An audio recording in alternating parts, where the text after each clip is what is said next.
Joe Chernov, Chief Marketing Officer of Pendo.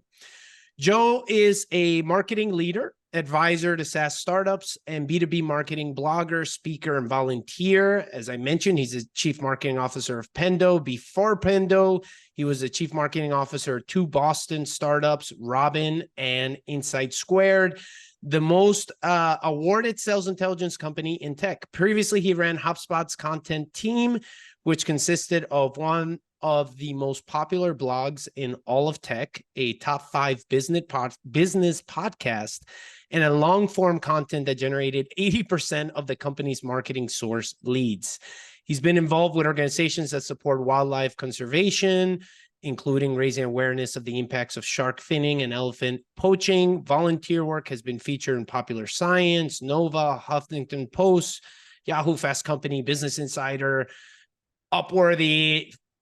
Think of every other media out there, and you've been there.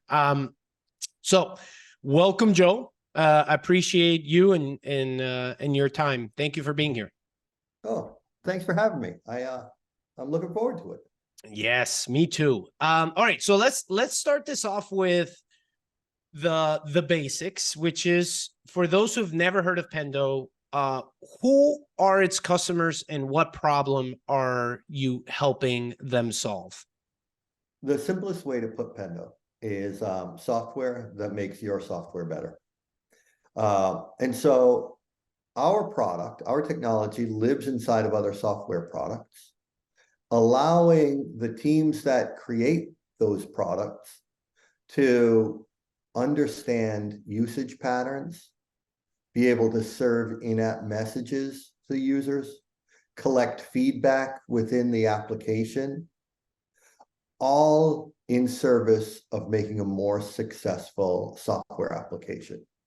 Now, the company has expanded from that history to also now sit on top of third-party packaged applications. So if your company is running Salesforce and Workday, and you want to make sure that everybody is using these, big platforms in a manner consistent with the reason why you bought it in the first place, or in a manner consistent with the top performer, you want to replicate your best reps Salesforce usage patterns, then you can guide your internal team to use your purchased products in a certain way.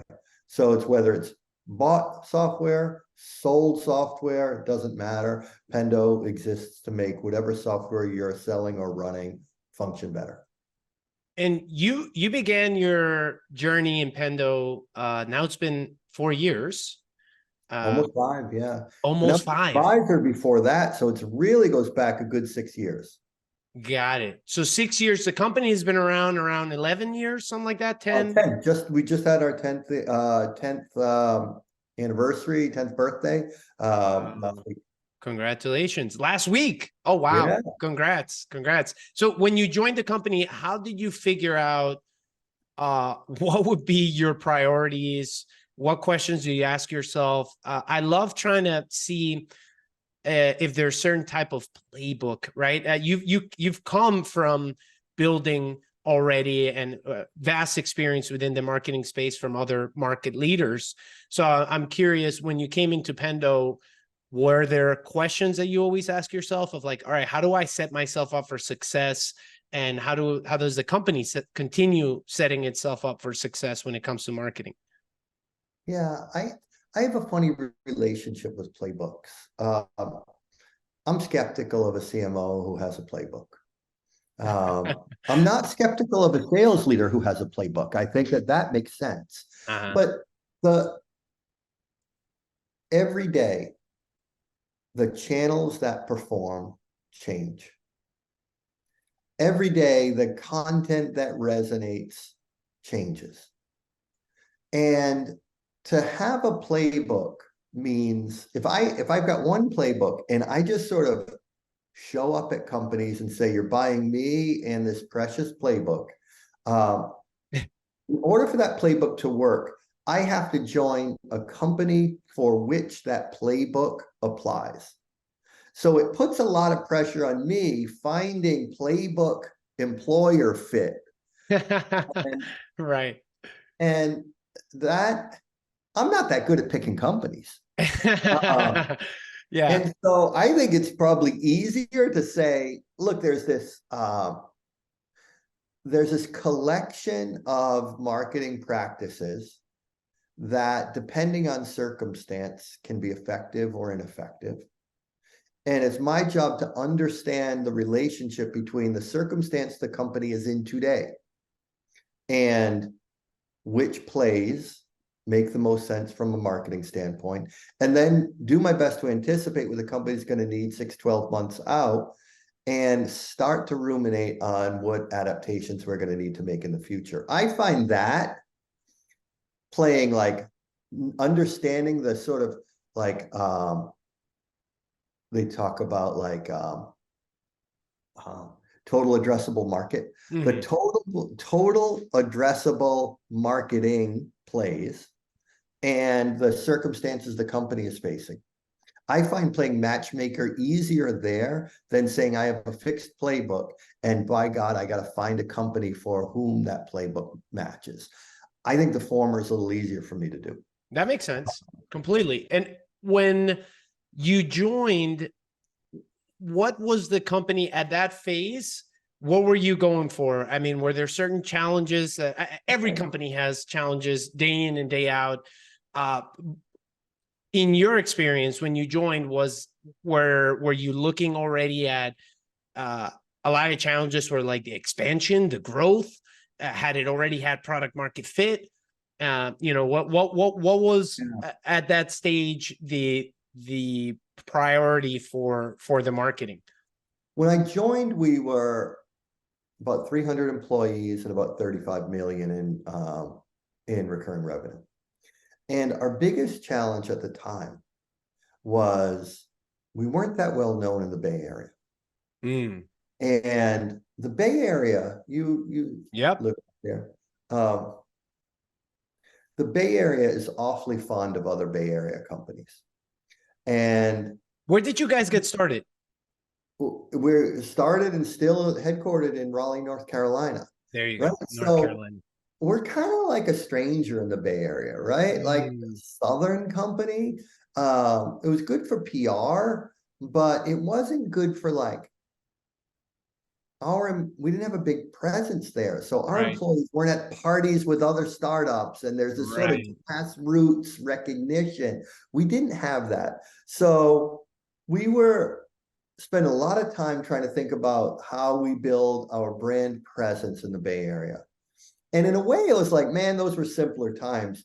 If I only had one problem like that, this job would be easy. You look back at it fondly. Now. and the reason for wanting to be in that Bay Area ecosystem was because SaaS, it was strictly your technology companies were the ones that you were going after. Yeah, we weren't at that point. I did that like kind of long explanation of we can live on top of the packaged apps you buy to run your business. We weren't doing that then. It was just software that lives inside your SaaS application. And we're all the SaaS companies. They're in the Bay Area. So, we just sort of had to work a little harder to build brand recognition in a pocket of the country that is somewhat insular. And that was our main challenge of the day. So how did you go about that? Because that's like a perfect example, right? Like, you have an idea of where that customer can reside. You're going to start with a particular target and demographic and and a particular place. And now for you, how did you decide to slowly break into it? Or how did it work? We don't do anything slowly at Pendo. So let me be really clear on that. So there's a few things. One was like conventional branding, billboards. And like, I know it's recorded, but whatever. That was kind of to get a board member off my back. Right? Like mission accomplished. Wait, but I'm guessing that worked. Billboards are, having lived there, anyone that has that access in the billboards, I'm curious to hear if it actually did work or not. I mean, like you can't track it. Yeah. How many shipwrecks did a lighthouse prevent? I don't know. Right. But it worked. board member left me alone. Mission Got it. accomplished, right? Mission For 30 accomplished. grand, I got left alone. We put on a really incredible event, and this was my predecessor organized this. Look, I think too many people in this space, in my role, are like, they buy themselves some time by taking swipes at the person who preceded them, because look, that person's out for a reason. Right. The person who preceded me did a really good job. That's And awesome. I will say to my grave, like, whatever success I have had here, he built the foundation for. And that's not being magnanimous, like, that's sincere. And I talk to him all the time. And he organized this event called Product Craft. And it was like a sub brand of Pendo. It was our community brand. And it was our community editorial brand. And man, it was an incredible event.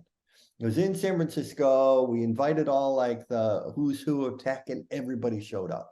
Wow. And he did an extraordinary job putting that on. And then we just did better digital targeting. At that time, we were really ramping up digital talent in the company. We had come a long way from doing good grassroots marketing, being at all the right, like, product management get-togethers, these smaller, like, tabletop type sponsor events, and we were at every single one of them. And so we had a good grassroots following, but we weren't scaling it. And so we upgraded our digital team at the time.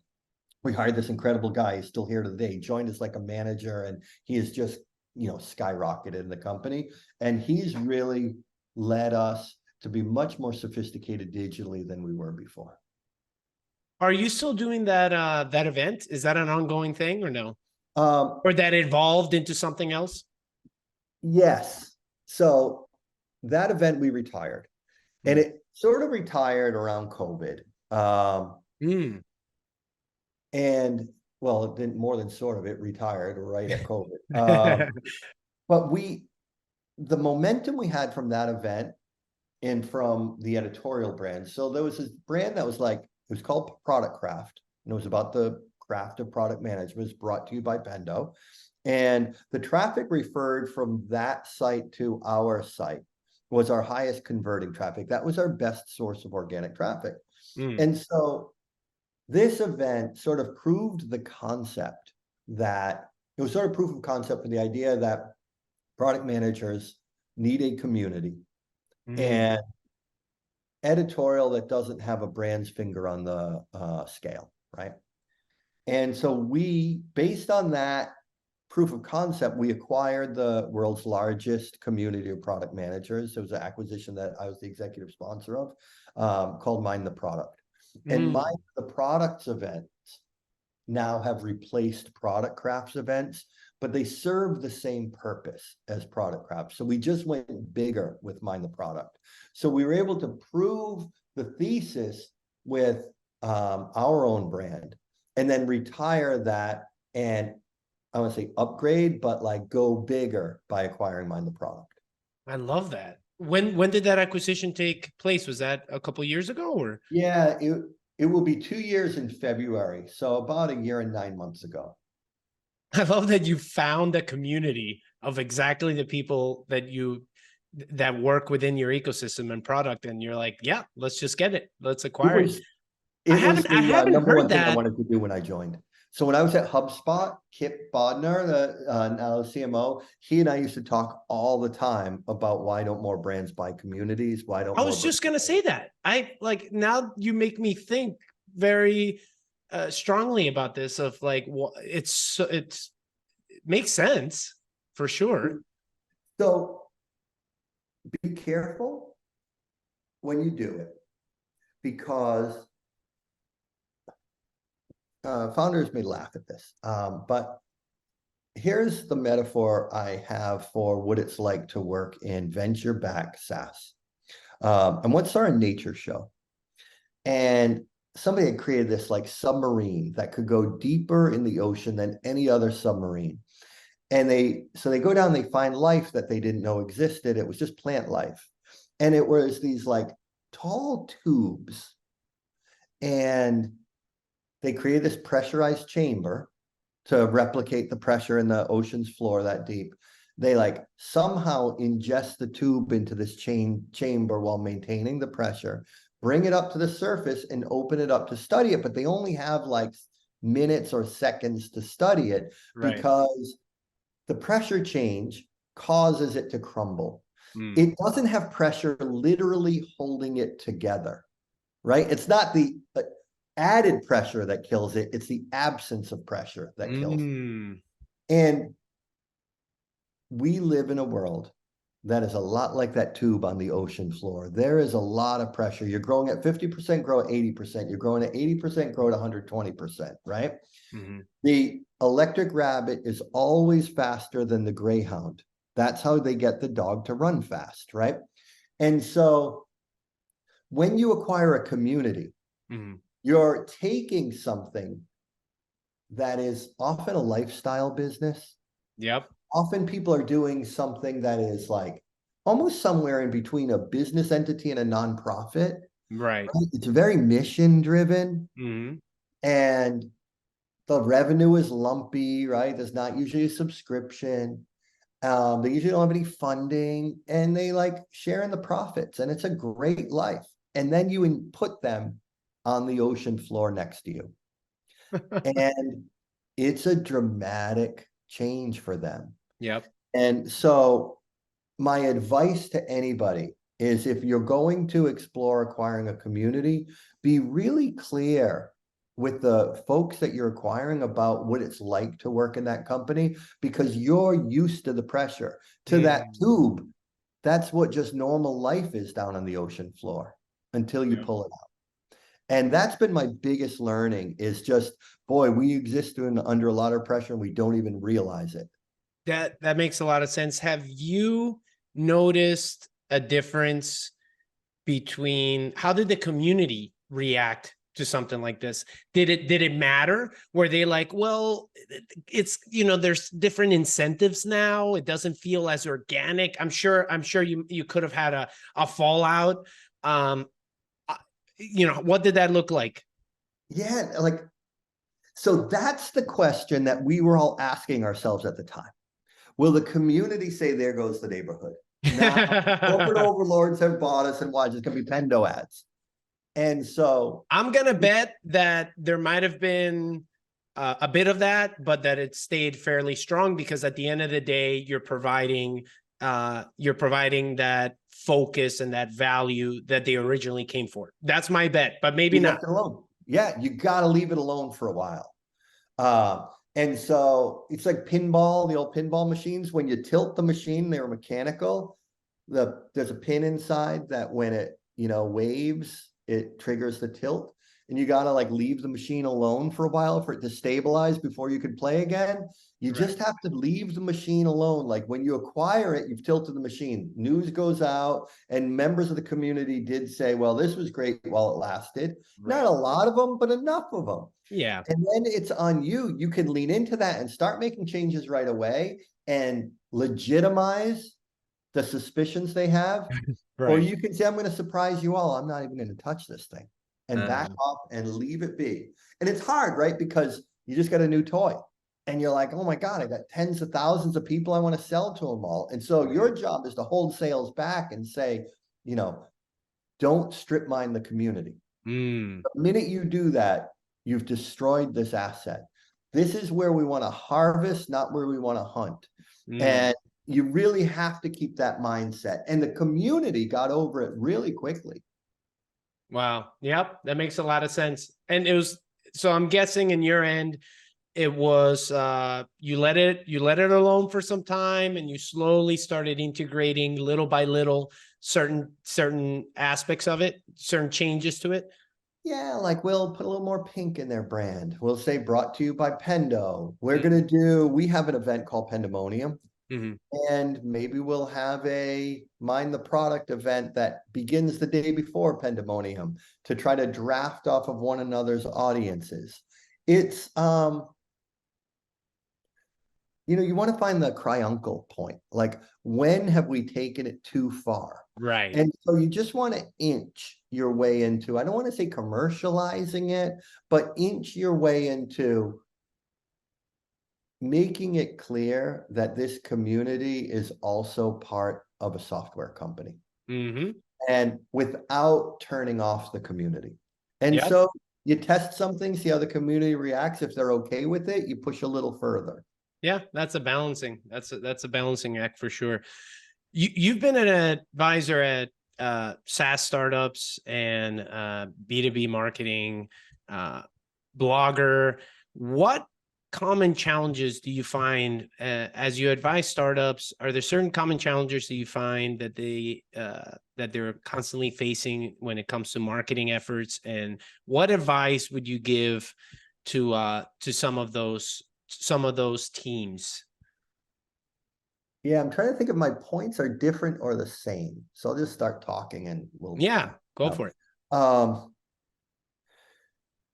The best work I've ever done is when I didn't care if I got fired. When I cared about keeping my job, I've played it safe. And safe is pretty boring. So I would say if you're hiring somebody in the role, to hire somebody that doesn't really need the job is probably an attractive quality in a profile, not somebody that's like, a jerk about it. You don't want somebody that's like flexing their money or anything, but to have somebody that just wants to go for it. And here's kind of what I'm getting at. The reason why CMOs, and I've always wanted to write this blog post, I just haven't had the time. We'll get started right now. All right. Service. Look, the reason why CMOs don't last in their jobs, this is just my opinion, but I'm pretty sure I'm right. The reason CMOs don't last in their jobs is they fall victim to living quarter to quarter in the way that a CRO lives. So the CRO does live quarter to quarter. But the CRO makes a lot. The chief revenue officer, but they make a lot more money than we do. So if you decide you're going to live quarter to quarter, you're going to live and die by the pipeline you generated for that 90-day period, you are just an underpaid CRO. The reason we make a little less is we'd have a little less hazard in our lives. It's not quite that noisy of quarter to quarter. And we are expected, but we generally get more equity. And the reason we get more equity is we're generally expected to take a longer term view of the company's growth. And how do you take a long-term view of the company's growth when you operate as if you don't hit your pipeline numbers in a 90-day period, you're out the door? You can't take a long-term view of growth. So you have to be really clear, really early on that, and this is like where it's bold and unpopular, and this is why you kind of need somebody who's willing to say like, hey, you don't want me, that's okay. You have to say pipeline is just one piece of what I do. And now I worked at HubSpot, I worked at Eloqua, I was at both companies in a marketing lead role during their IPOs, and we all lied to the market. We got up on stage and said, everything you do needs to be measurable. If you don't measure it, then does it really even matter? We're no longer at the kids' table. Marketing isn't arts and crafts, it's a science, and we're full of shit.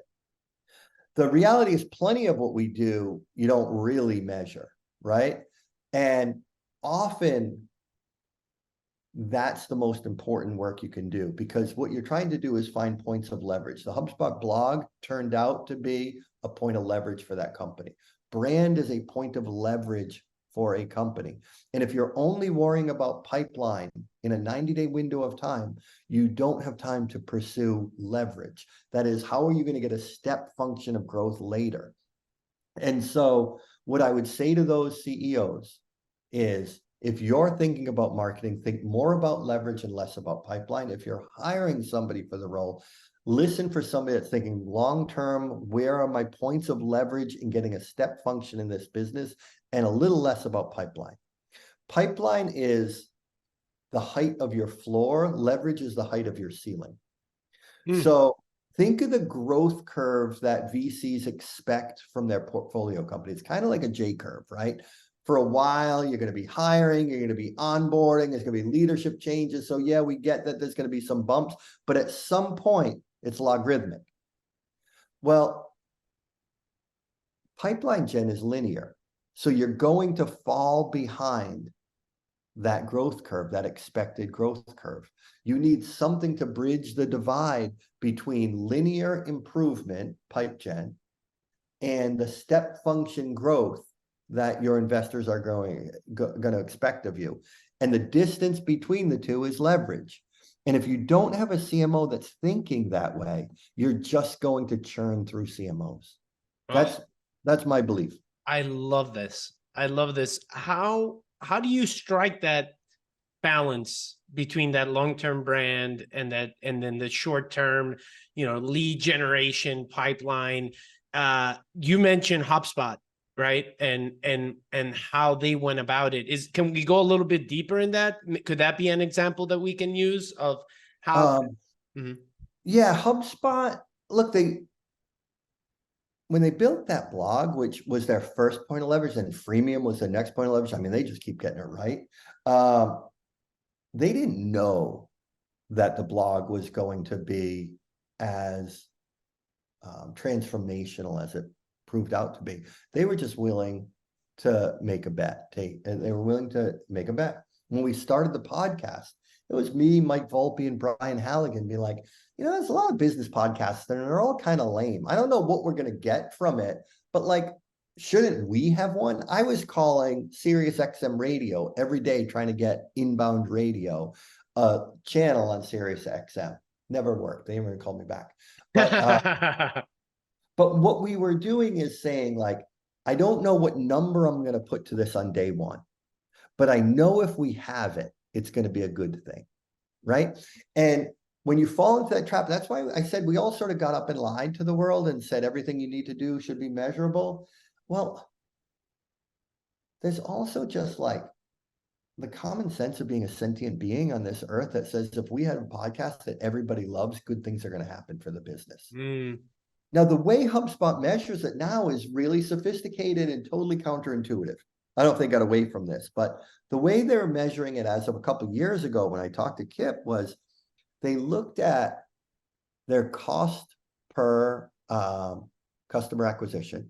They looked at their CAC. And they have a fairly fast sales cycle there. So for others, it might be cost per conversion, cost per opportunity, right? Wherever you can get enough density that you have pattern. And so they establish a benchmark. Let's say it's $1,000. I don't know what the number is. It's obviously more than that, but let's just call it $1,000.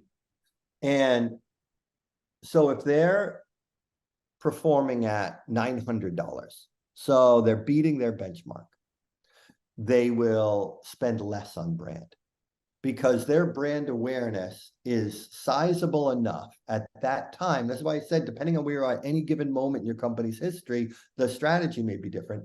At that time, the brand is humming, they're marketing to the right persona, and they're driving down their CAC. Wouldn't it make more sense to go the opposite route? Like it's totally counterintuitive. Then once the CAC climbs above the benchmark, they dial up brand spend because they look at brand's value as driving down cost. The most expensive thing you can do as a marketer is induce someone to take an action they don't want to take. And so they look at brand. Is this like in boxing? You soften the body before going to the head. Right? Yes. They look at brand as working the body. And so they're like, our opponent in this case is cost is too lively. We got to slow them down a little bit. And they slow them down through brand. They drive down cost through brand. And they will say, if the CAC exceeds its benchmark, it's because not enough people are thinking about us. We need to get more people simply thinking about us. And when they do, they will be more inclined to convert on our lead gen programs. And Kip was like, Joe, it works every time. And I said, how much time do you need brand campaigns to be in market to see the CAC come down? And he said, it takes about a quarter. pretty swift. Wow. Yeah, it was mind blowing. How when you set up that podcast for HubSpot, which became, top 5 podcasts, and it destroyed. What advice would you share when it comes to founders thinking about their content marketing strategy?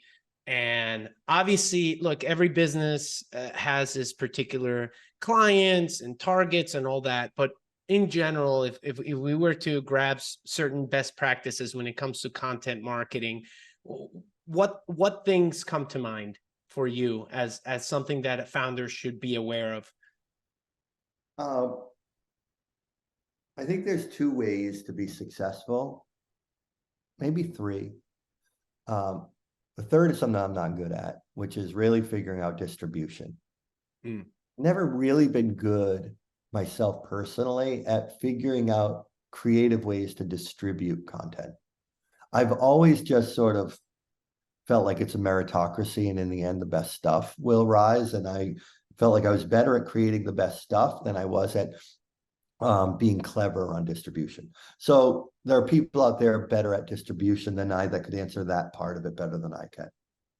But you have to be either first or very early, HubSpot with a business podcast, HubSpot with a blog, or you have to find a voice that is both your own, that is unique, and that will resonate.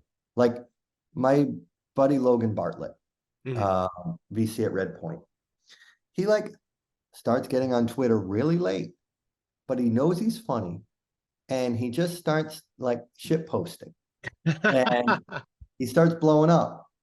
Then he starts making fun of VCs, his fellow VCs. He starts blowing up, and then people ask him maybe you should create a podcast. You're really funny, and he has this podcast that was kind of just 3 guys yucking it up. And there was almost 60% substance, 40% comedy. Yeah. And he knows his voice, and it was humor. And now the podcast is all his, the other 2 peeled off. And it is he has the A-list of A-list guests. Yeah. And he built it all on a meritocracy of finding a voice that was true to him, humor, and being unflappable. He just kept publishing. That's the other thing, is not to get discouraged. And I think when you're pursuing a KPI, it's easy to get discouraged because you're not seeing your numbers moving the way you want them to, or it's hard to justify the investment. These things often take a ton of time. We were chatting before about my Red Sox jersey, and I have kids that play baseball, and my older son is, preparing for high school ball in a year, and he's little, and he works out every single day, and any individual workout does nothing for him. But the aggregate is going to be the difference between him playing and him not, given his size. And so I don't let him bow out of a single workout, because he's going to build a bad habit, and then it's easier to bow out of the next one, even though I know those individual workouts alone don't do anything. And so it's sort of the same when it comes to content, is pick a medium that feels true to you. Know enough of yourself to know a voice that is true to you. Know who your audience is that you're producing it for, and don't skip a workout. I love that. I'm curious to learn a little bit about the volunteer work, and you're big on wildlife conservation, which is amazing. And I'm curious to learn about how you chose something that you're passionate about, your whatever you want to call it, building a personal brand from it, becoming an influencer from that. Are there things that you recommend founders, what led you to go that route? And is that something that founders should also think about when they're thinking about their companies and building brand awareness for their companies? Yeah, that story is a strange one. I read an article that said we kill 100 million sharks a year just for their fins. Literally, the rest of the fish just drowns. Mhm. And so I kind of move on. Like, big numbers are mind blowing, right? Like, Yep. it's so big that you just see a bunch of zeros. And then I was just like thinking, how many of that is a day? How many of that's an hour? And I was like, how is it even possible that there's that many in the ocean to begin with? Yeah. And so I got together with a designer friend of mine, and almost like just so I wanted people to not glaze over what 100 million is, because I was so floored by it. And so I get up in the middle of the night. It was like 3 a.m. I was in a motel with my wife visiting a friend that was a maple syrup farmer in Vermont. And I write my friend that is a really good designer, he did a lot of design work. And I was like, how can we visualize 100 million? And we created this graphic that was almost like an infinite scroll. And that was, just like 1 hour's worth of the slope. It was just icons. And it went crazy viral. Mm. And it attracted the attention of this guy, Rory Young, who ran a organization designed to help train park rangers in Western Africa to identify and apprehend wildlife poachers, primarily ivory poachers. And then he and I did something together, Rory and I, and that attracted the acting president of South Africa. And they made it into a poster for flights arriving from China, the largest consumer of ivory. And then Rory was assassinated. And Whoa. the organization kind of has struggled a bit. I'm not as involved now as I was, because it really was Rory. And yeah, I got a call one night at like 3 a.m. from a journalist, literally 3 a.m., asking, like, basically, could I help him identify him? Holy crap. It was incredible. Yeah, his vehicle, they were filming, and his vehicle was ambushed by Terracell. That's horrible. Yeah, I Oh, mean, there's a lot of money. There's a lot of money in that, and he was disrupting it, and it was dangerous. He got a wife and kids. Yeah, it was incredible. have you attached any of the things that you're passionate about personally? Has that gone into any type of project within Pendo? Like, is there something in the future of a Pendo, foundation? I don't know. Yeah, not in that regard. I kind of did that to stay sharp. Like, at some point, you stop marketing Mm. and you just become an executive. And that was starting to happen. Like, I was a VP of marketing at the time from Techstars startup, and I was more like leading the team versus doing, and I missed the doing. And it gave me an opportunity to get my hands dirty, roll up my sleeves, and start the doing again. Mm. And that's really what drove it. That, and I have a soft spot for wildlife. I've been on a few safaris, and my 9-year-old won't eat meat. We eat meat, but there's something in my family, right? And he won't eat because he likes animals, and he says, like, there's something that have to die for every one of your meals, Dad. And so it just spoke to me. But it was like, the selfish part was less about building a brand and more about staying sharp and being creative, because I missed a little bit of that going into more of an executive role.